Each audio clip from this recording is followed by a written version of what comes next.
Monsieur le Président, les consultations avec les partenaires américains nous confirment deux choses importantes. En 2006, il y a eu un accord sur le bois d'œuvre grâce à la volonté politique très ferme du premier ministre Harper de régler le dossier.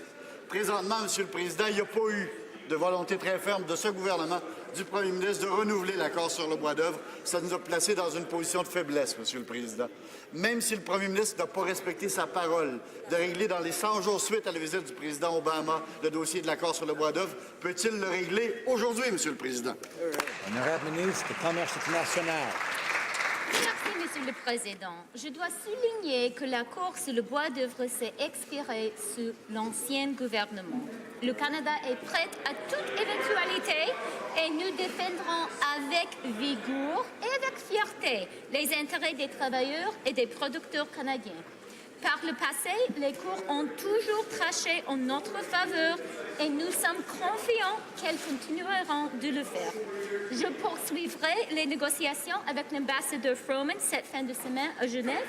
Nous cherchons un bon accord pour le Canada, pas n'importe lequel.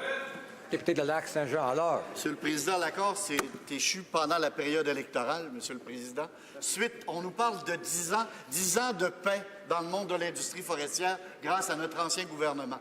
Monsieur, il ne faut pas surprendre non plus, Monsieur le Président, 7 ministres actuels du gouvernement, 7 ont voté contre l'accord du bois d'œuvre en 2006 lorsqu'il était député de l'opposition officielle. 7.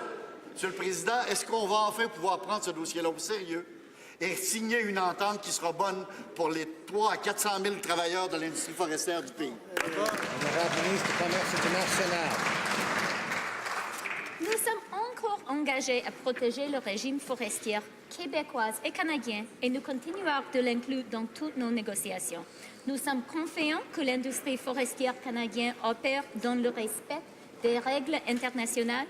J'ai été heureuse de parler à Luc Blanchette, ministre québécois de la Forêt, la semaine dernière, et j'ai hâte de la rencontrer encore la semaine prochaine en compagnie de la ministre québécoise de l'Économie et mon collègue, le ministre des Ressources naturelles. Nous travaillons pour le Canada et pour le Québec.